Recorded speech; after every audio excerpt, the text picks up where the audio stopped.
yo creo que esta palabra es para el que está a mi lado, ¿no? Antes de pensar, yo creo que esta palabra era para la hermana Julieta, o esta palabra era para la hermana Fer. Que pienses en lo que Dios quiere trabajar en tu propio corazón, ¿va? En el libro de Daniel, durante la semana estaba leyendo el libro de Daniel, y encontramos un relato acerca de un sueño que dejó atónito al rey Nabucodonosor. El rey Nabucodonosor llegó a gobernar una extensión grande de tierra, porque él era el emperador del imperio babilónico.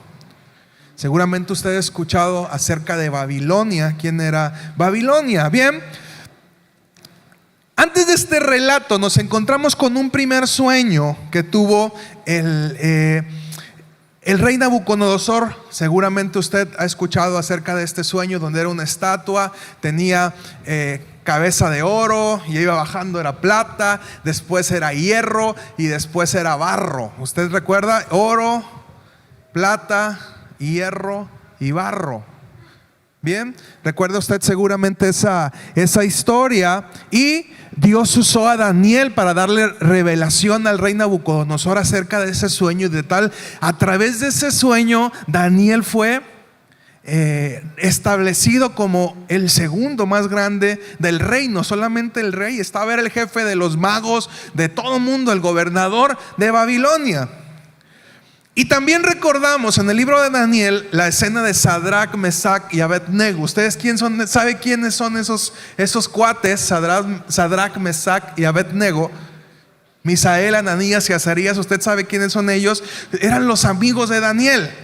Y seguramente usted recuerda que el rey Nabucodonosor hizo una gran estatua donde pidió que todo el mundo lo adorara. Y estos tres caballeros dijeron: rey Nabucodonosor, no lo vamos a hacer. El rey se enojó muchísimo, los mandó llamar, los puso enfrente y les dijo: ¿están listos para cuando toque la trompeta van a adorar mi estatua? Y ellos dijeron: rey, sabes que no lo vamos a hacer. Había una cancioncita que cantábamos de niños. Pero ¿qué dijo Sadrach? Jamás, jamás, jamás. Pero ¿qué dijo Mesach? Jamás, jamás, jamás. Pero ¿qué dijo Abednego? Me niego, me niego, me niego. Y resulta que los manda al horno de fuego. Dice que el horno de fuego lo calentaron 7 veces más, de tal manera que los que arrojaron a Sadrach, Mesach y Abednego se quemaron en el proceso. Entonces el rey, asustado, dice: algo está pasando allá adentro. Yo eché 3 y hay 4. Y se están paseando en medio del fuego esos 4 y no les pasa nada. ¿Y a qué voy con esto? Que Nabucodonosor no era ajeno al poder de Dios. No es decir, tú has visto a alguien que lo arrojen al fuego y no se queme. Yo no lo he visto hasta ahora. Pero Nabucodonosor había experimentado el poder de Dios de una manera que muchos de nosotros no lo hemos hecho y quizá jamás lo hagamos. En el libro de Daniel, capítulo 4, versículo 10 al 18, vamos a leer algunas porciones. Dice: y esta es la tremenda visión que tuve mientras reposaba en mi lecho. Hablando Nabucodonosor, tiene un segundo sueño. Todo esto pasó del capítulo 1 al capítulo 3, pero en el capítulo 4 pasa esto: veía ante mí un árbol de altura impresionante plantado en medio de la tierra. El árbol creció y se hizo fuerte, y su copa tocaba hasta el cielo, hasta podía verse desde cualquier punto de la tierra. Tenía un hermoso follaje y abundantes frutos. Todo el mundo hallaba en él su alimento. Hasta las bestias salvajes venían a refugiarse bajo su sombra, y en sus ramas anidaban las aves del cielo. El sol alimentaba a todos los animales. En la visión que tuve mientras reposaba en mi lecho, vi ante mí a un mensajero santo que descendía del cielo, y que a voz de cuello me gritaba: derriba el árbol y córtale las ramas, arráncale las hojas y esparce los frutos. Haz que las bestias huyan de su sombra y que las aves abandonen sus nidos. Pero deja enterrados el troncón y las raíces. Sujétalos con hierro y bronce entre la hierba del campo. Deja que se empape con el rocío del cielo y que habite con los animales y entre las plantas de la tierra. Deja que su mente humana se trastorne y se vuelva como la de un animal hasta que hayan transcurrido 7 años.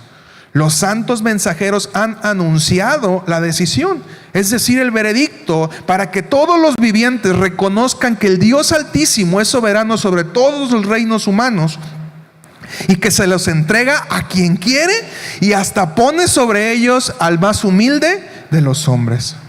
Yo, Nabucodonosor, tuve este sueño. Ahora tú, Belsasar, dime qué es lo que significa, ya que ninguno de los sabios de mi reino me lo pudo interpretar. Pero tú sí puedes hacerlo, porque en ti reposa el espíritu de los santos dioses. Belsasar era Daniel, fue el nombre que le dieron allá en Babilonia.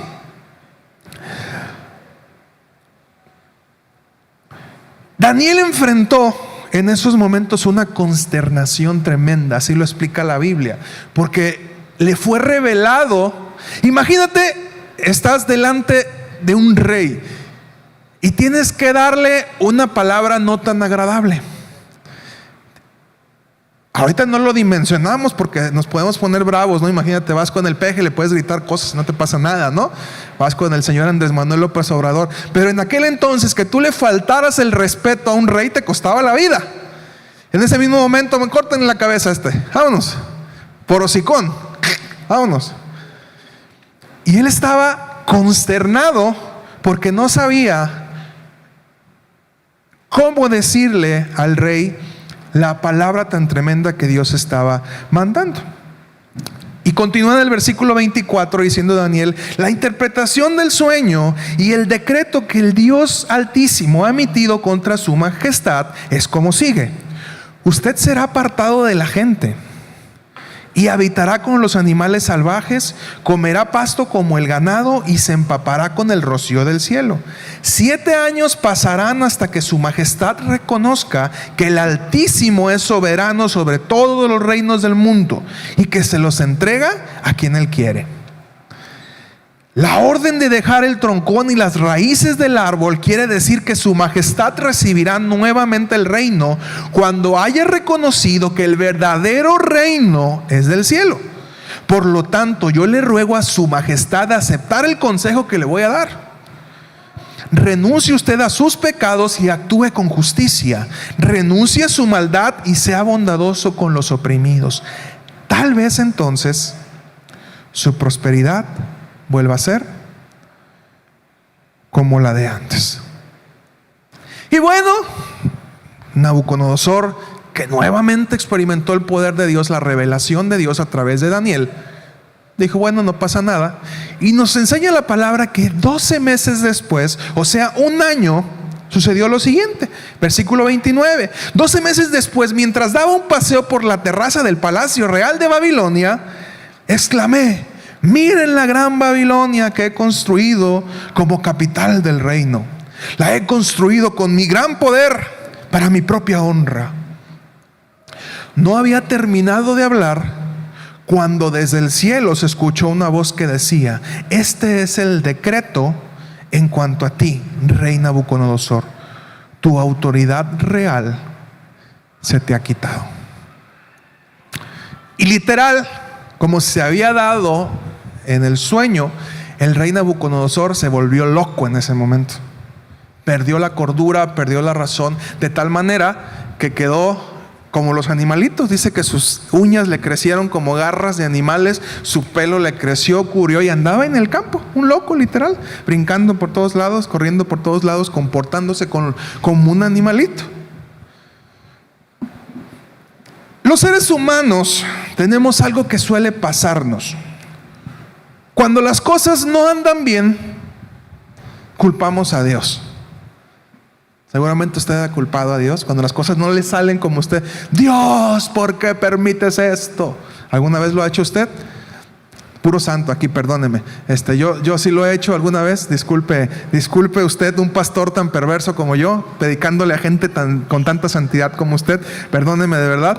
Pero solemos culpar a Dios por las cosas malas que nos pasan. Nos quejamos y le decimos: Señor, ¿por qué permites que esto pase? Señor, ¿por qué si tú eres tan poderoso no sanaste a mi mamá, a mi papá? Señor, ¿por qué si tú eres tan poderoso, por qué no permitiste que mi economía estuviera bien? Y es bien fácil comenzar a culpar a Dios cuando las cosas no salen como nosotros esperamos. Pero cuando las cosas van de maravilla, solemos olvidar que quien nos dio esa bendición fue Dios. Y normalmente no nos acordamos de Dios cuando las cosas van bien.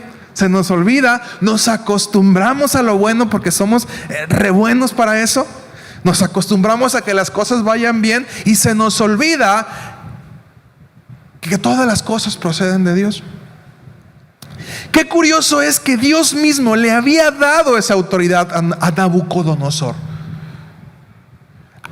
Si usted revisa la escritura, había una palabra de que el pueblo de Israel iba a ser conquistado por Babilonia y que Dios le había dado la autoridad a Nabucodonosor para hacer esto. Pero a Nabucodonosor se le olvidaba. Nabucodonosor era un soberbio. Él siempre decía: por mi trabajo, por mis fuerzas. Y Dios se hartó de eso y le dijo: aguas. Se le olvidó a nuestro amigo Nabucodonosor y terminó como los animalitos. Ciertamente, después de 7 años, como había sido dada la palabra, él reconoció la autoridad y la potestad de Dios y le fue devuelto su reino, le fue devuelto sus mujeres, le fue devuelto su autoridad que había estado guardada, así como lo había dicho el profeta Daniel. El no reconocer el poder de Dios en nuestras vidas y en nuestras circunstancias y exaltarnos a nosotros: ay, por mi talento, por mi forma de administrar, porque soy guapo, porque soy inteligente, nos puede convertir en personas soberbias. ¿Y cuántas veces exclamamos como Nabucodonosor: mira lo que he logrado? Y él tendría motivos para exaltarse. Él es un mega emperador. Y a veces nosotros nos volvemos soberbios con cosas tan pequeñas, ¿no? Nos paramos en un ladrillo, nos mareamos y empezamos a decir cosas que no tienen sentido. ¿Qué es la soberbia? La soberbia es un sentimiento de superioridad que una persona tiene sobre los demás.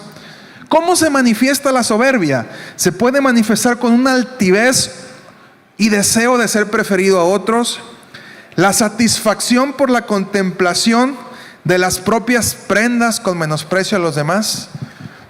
Mira el carro que tengo yo y el que trae el otro. Mira la ropa que uso yo y la que usa el otro.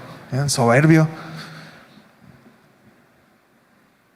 O creer que porque yo uso cierta cosa o porque yo traigo cierta cosa, soy mejor que el otro. ¿Vamos bien?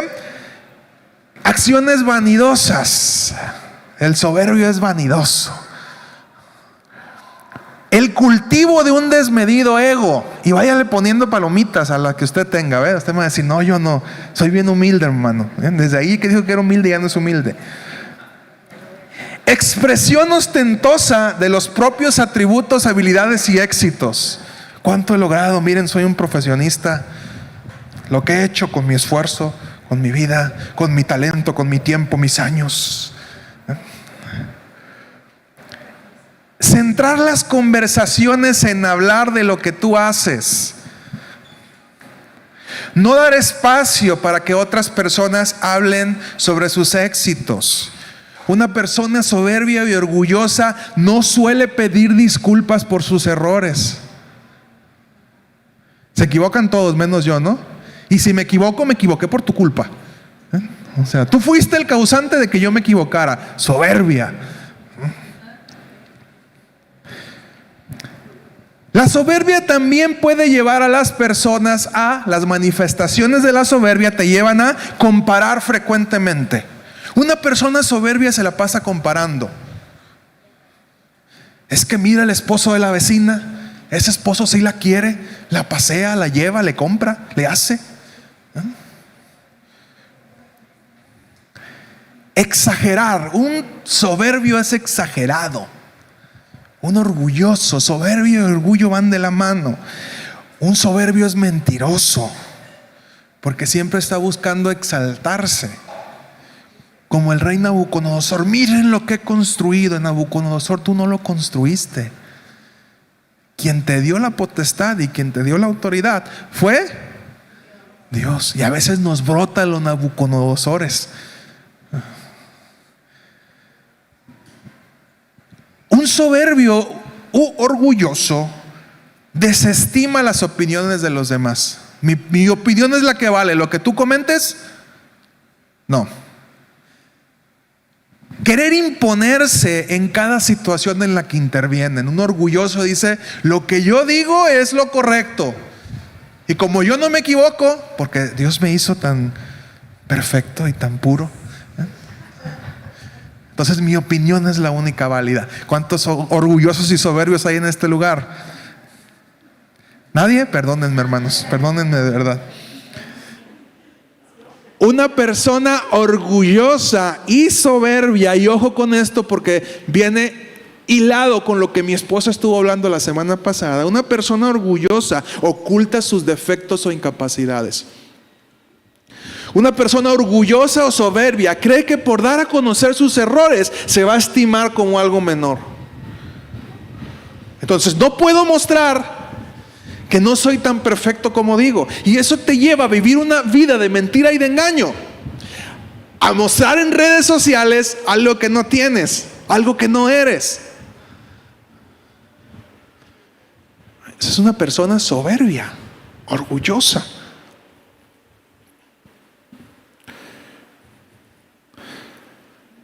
Nos es muy fácil buscar a Dios cuando las cosas no van del todo bien, sea para reclamarle o sea para buscarlo que supla nuestras necesidades. Pero cuando todo va bien, es bien difícil que nos acordemos de Dios. Y se nos olvida que Dios está presente en ambos extremos. Dios está presente cuando todo va bien, y Dios está presente cuando todo va mal. Y que Dios usa cada circunstancia para tratar con nuestro corazón y con nuestro carácter. Pero ¿cómo se nos olvida esa parte?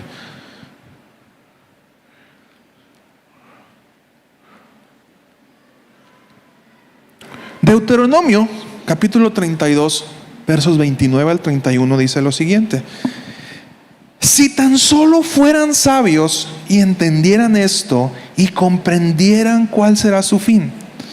¿Cómo podría un hombre perseguir a 1000 si su roca no los hubiera vendido? ¿Cómo podrían 2 hacer huir a 10,000 si el Señor no los hubiera entregado? Su roca no es como la nuestra, aún nuestros enemigos lo reconocen. Cuando se escuchaba la canción de Saúl mató a sus 1000 y David a sus 10,000, realmente no era una alabanza ni para Saúl ni una alabanza para David. La alabanza era para Jehová, porque Jehová era el que permitía que con 1 corrieran 1000 y con 2 corrieran 10,000. Pero nos es bien fácil marearnos con nuestras victorias, creyendo que las victorias que vienen a nuestra vida lo hicimos por nuestro esfuerzo, por nuestro talento, y se nos olvida reconocer que el que nos da eso es Dios.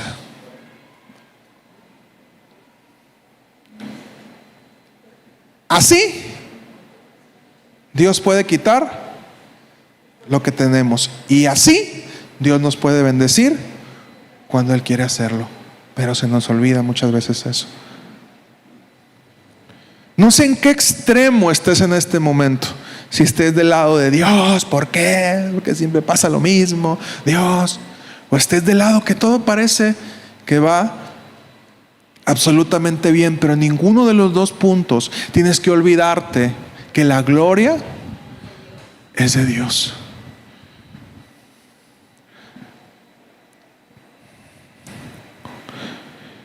Un gran reto que tenemos los seres humanos es aprender a no marearnos con lo que consideramos éxito. Y miren que el éxito es algo bien relativo. Y el éxito depende mucho de lo que consideremos valioso. ¿Qué consideras valioso en tu vida? ¿Qué logro quisieras tener que lo consideras suficientemente valioso?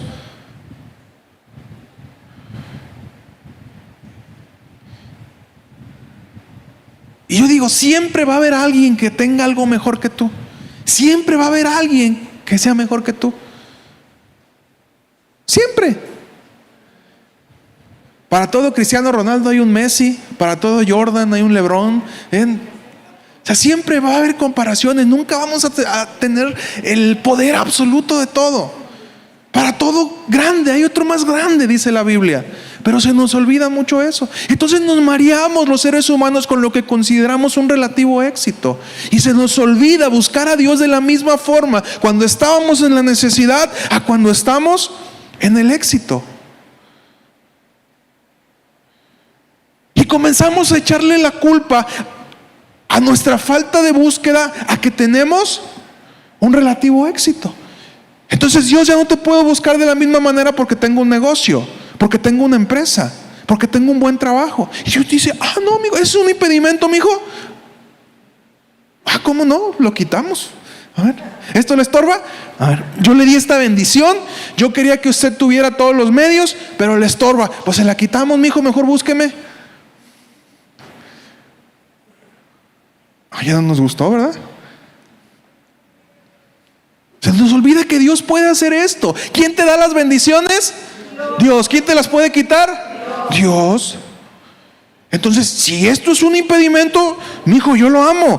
Y si usted es papá o mamá, seguramente ha hecho eso con sus hijos. Mijo, si yo veo que eso es un problema para su vida, el teléfono es un problema para su vida, el Xbox, no sé, tantos aparatos, es un problema para su vida, pues se lo quito. Si le está quitando la posibilidad de estudiar, se lo quito. Si lo está desviando, se lo quito. Si lo está desenfocando, se lo quito. ¿Cuántas veces nos metemos en relaciones que nos están desenfocando? Y se nos olvida buscar a Dios de la misma manera que cuando estábamos solteros, ¿no? Que también hay cuenta. Nos llega la bendición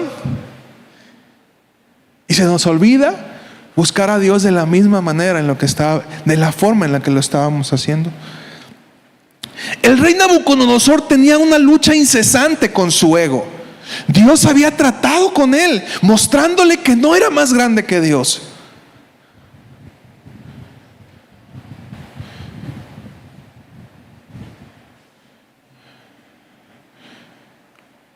El veredicto final sobre su ego fue llevarlo hasta la locura, hasta que reconociera el poder, la gracia y el favor de Dios sobre su vida. ¿Por qué no podemos ser sinceros? ¿Por qué nos cuesta trabajo ser sinceros? Porque hay soberbia y hay orgullo en nuestra vida. ¿Qué van a decir de mí? Cuando metes la pata y dices, ¿qué van a decir de mí? Y más cuando ostentamos un cierto nivel de honra, ¿no? El pastor, ¿qué van a decir de mí?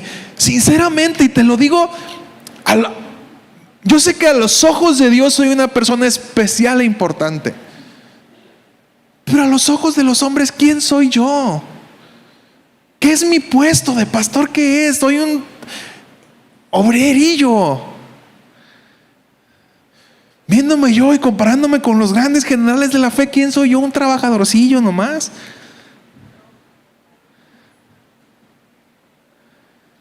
¿Me explico hasta ahí? Yo sé que para Dios, y Dios me ama no por lo que hago, Dios me ama por lo que soy, porque soy su hijo. Pero si yo me mareo en un ladrillo porque soy el pastor, ¿y qué van a decir? Que el pastor se equivoque.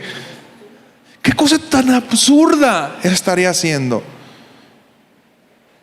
Y si yo, que soy el pastor, ahora otra persona que es líder,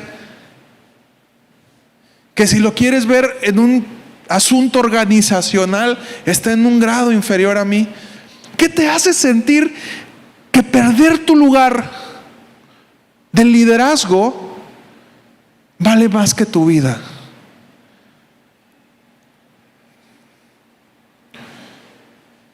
¿Sabes? Yo desconfío mucho de las personas que no muestran sus heridas o que no tienen heridas. Porque esas personas normalmente son mentirosos o nunca han trabajado. A todos los que en algún momento hemos servido, a todos los que en algún momento hemos pasado por situaciones difíciles, tenemos cicatrices que mostrar.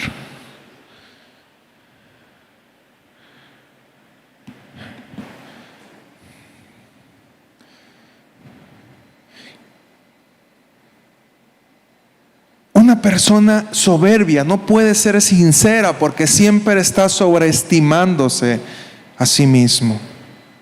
Y quizá el golpe más duro para un soberbio es cuando las cosas cambian.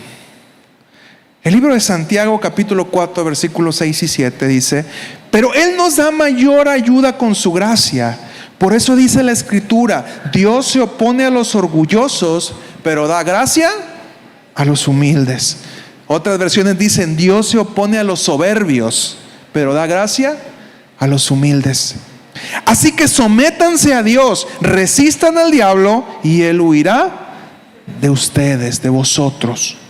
Primera de Pedro capítulo 5 versículos 5 al 8 dice: asimismo, jóvenes, sométanse a los ancianos, revístanse de todos de humildad en su trato mutuo, porque Dios se opone a los orgullosos, a los soberbios, pero da gracia a los humildes. Humíllense pues bajo la poderosa mano de Dios, para que Él los exalte a su debido tiempo. Depositen en Él toda ansiedad, porque Él cuida de ustedes. Practiquen el dominio propio y manténganse alerta.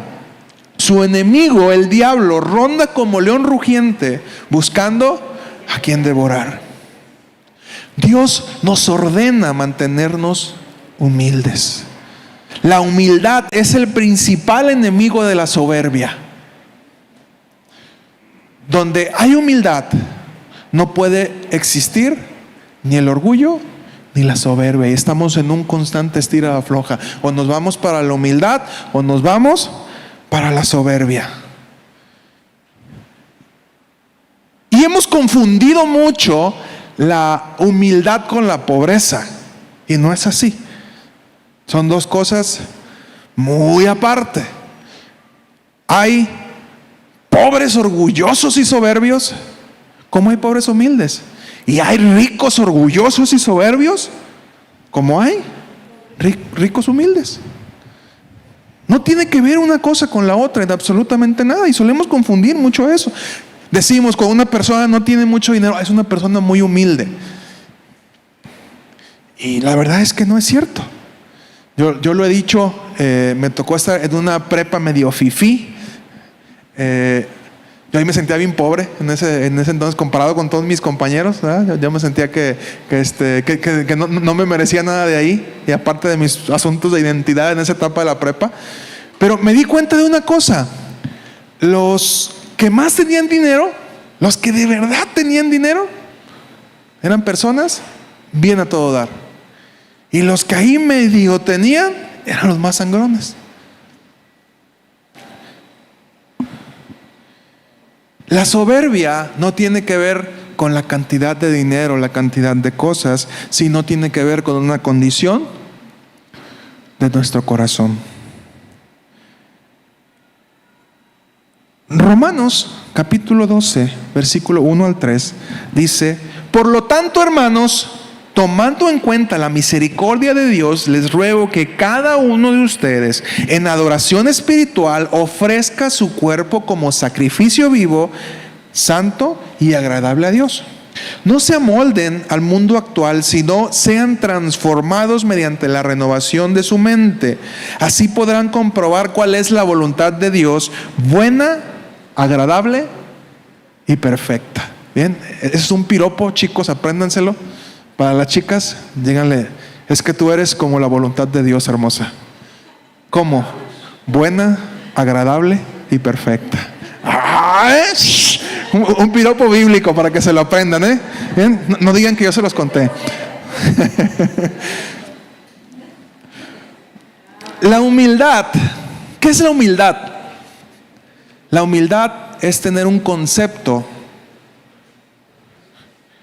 adecuado de uno mismo. Dice el apóstol Pablo: nadie tenga un concepto de sí más alto del que debe de tener, sino piense de sí mismo con moderación, según la medida de fe que Dios le ha dado. Seguramente usted ha visto la última película de Rocky, donde Rocky habla con su hijo y le dice: mi hijo, nadie golpea más duro que la vida. Y la vida se encarga de bajarnos los tacos, de bajarle la crema a nuestros tacos de una forma bien fuerte. ¿Y sabes qué? En medio de eso también está Dios. Por eso procuremos mantenernos humildes. Cuando Dios ve que se nos está subiendo, no te preocupes, mijo, por amor te acomodo. Y la vida golpea, y golpea bien duro.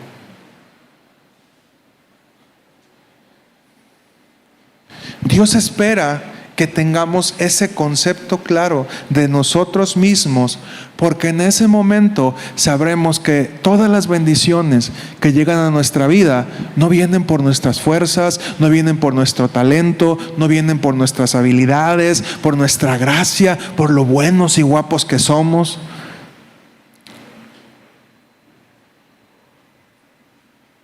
Dale gracias a Dios cuando se te abren puertas, pero también dale gracias a Dios cuando se te cierran puertas. Dale gracias a Dios cuando vienen personas a tu vida, pero también agradécele cuando personas se van de tu vida.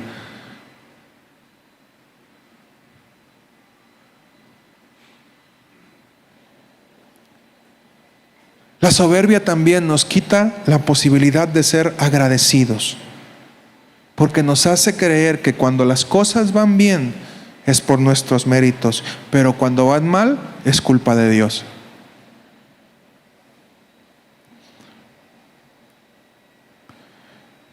También nos hace creer que somos malos cuando las cosas no van como queremos. ¿Cuántas veces nos hemos sentido? ¿Y cuál es nuestra primera respuesta cuando las cosas no van bien? ¿En qué estoy fallando también, no? ¿En qué estoy fallando Dios? ¿En qué estoy fallando yo o en qué está fallando Dios?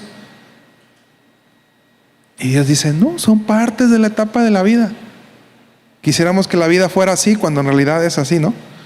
A veces estamos arriba, a veces estamos abajo, arriba, abajo, arriba, abajo. Los matrimonios, ¿cómo son? Arriba, abajo, arriba, abajo. Nos casamos creyendo que va a ser todo así, ¿no? Un verde valle con arbolitos de manzanas del paraíso, que vamos a andar encuerados corriendo felices por nuestra casa. Y te das cuenta que el matrimonio es todo lo contrario, es un proyecto de dos personas, dos culturas, dos formas que convergen y forman algo maravilloso que se llama familia, pero que está ligado a un montón de problemas y situaciones que nos van a hacer madurar y convertirnos en personas más inteligentes, más sabias, más aptas. Si la vida fuera así de fácil, nunca creceríamos, nunca maduraríamos.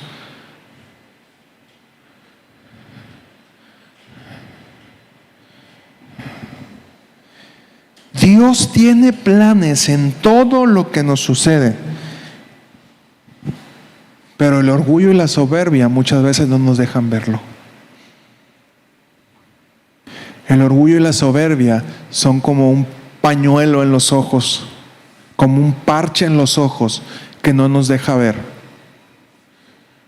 lo que Dios está haciendo a través de nosotros.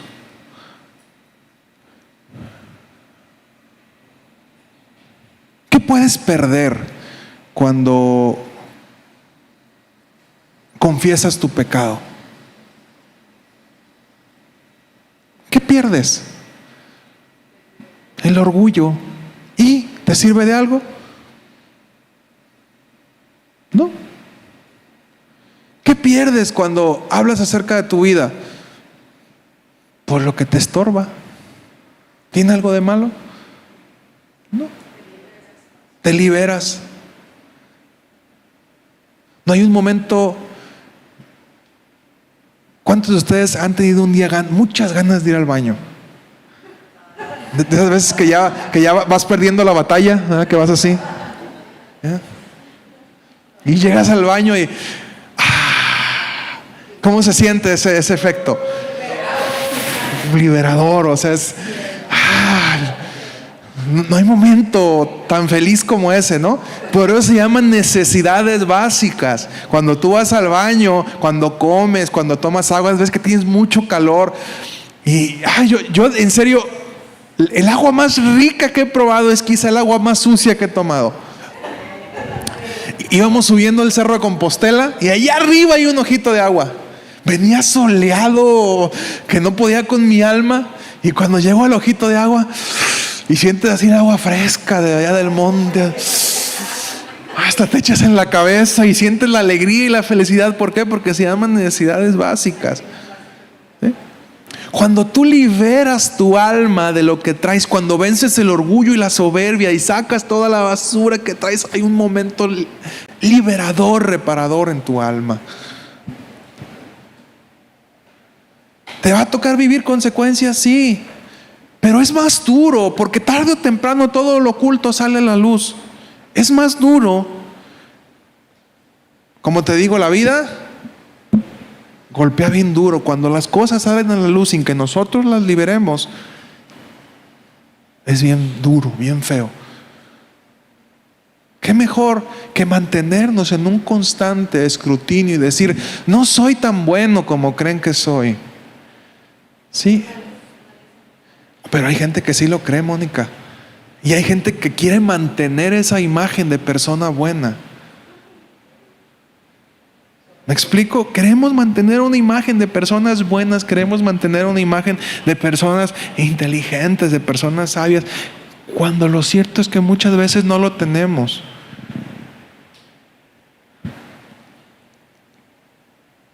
Es mejor mostrar las cicatrices, es mejor mostrar las heridas, porque la única forma en que las heridas sanan es cuando las mostramos. Toda herida debe de estar expuesta, es la forma en la que va a cicatrizar.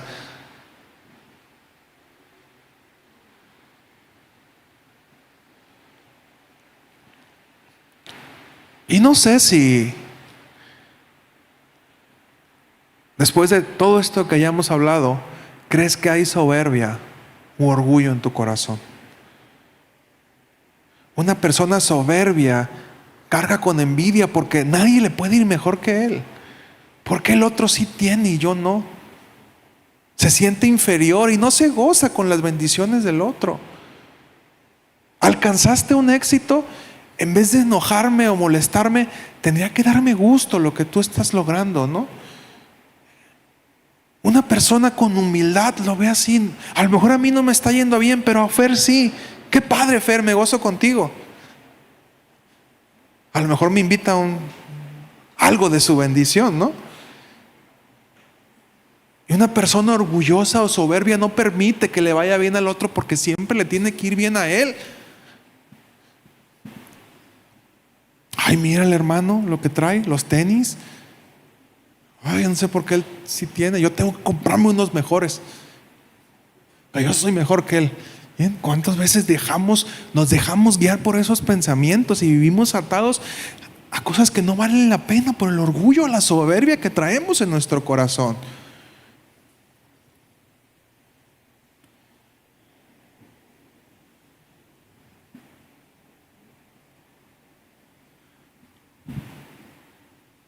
El orgullo y la soberbia también no nos permiten crecer. Nos hacen creer que así como estamos geniales. Cuando el ser humano tendría que vivir constantemente en un proceso de crecimiento, en un proceso de cambio.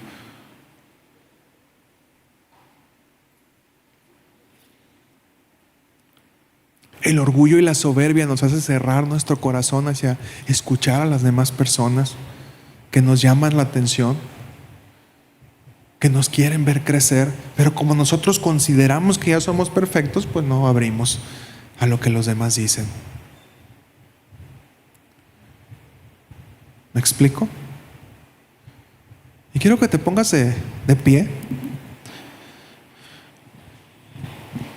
te desentumas un poquito